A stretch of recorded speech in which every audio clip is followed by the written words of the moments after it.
18/3/2025 ಜಲಾನಯನ ಅಭಿವೃದ್ಧಿ ಇಲಾಖೆ ಮತ್ತು ಕೃಷಿ ಇಲಾಖೆ ಬಳ್ಳಾರಿ ಹಾಗೂ ಅನುಷ್ಠಾನ ಬೆಂಬಲ ಸಂಸ್ಥೆ ಗ್ರಮ್ಸ್ ಸಂಸ್ಥೆ ಲಿಂಗಸ್ಕೂರು ಇವರ ಸಹಯೋಗದೊಂದಿಗೆ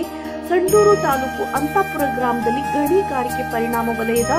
ಸಮಗ್ರ ಪರಿಸರ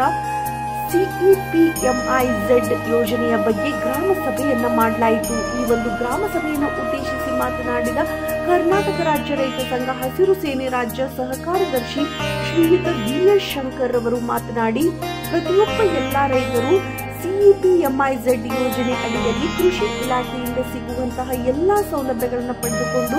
ಸದುಪಯೋಗ ಪಡಿಸಿಕೊಳ್ಳಬೇಕು ಎಂದು ಹೇಳಿದರು. ಕೃಷಿ ಇಲಾಖೆಯಿಂದ ಸಿಗುವಂತಹ ಕೃಷಿ ಹೊಂಡ, ಬದು ನಿರ್ಮಾಣ, ಗೋಕಟ್ಟೆಗಳನ್ನು ನಿರ್ಮಿಸಿಕೊಂಡು ಮಳೆಯಿಂದ ಬಿದ್ದಂತಹ ನೀರನ್ನು ಸಂಗ್ರಹಣೆ ಮಾಡಿಕೊಂಡು ಕೃಷಿ ಮತ್ತು ತೋಟಗಾರಿಕೆ ಬಳಸಿಕೊಂಡು ಉತ್ತಮ ಬೆಳೆಯನ್ನು ಪಡೆದುಕೊಳ್ಳಬಹುದು ಎಂದು ಹೇಳಿದರು.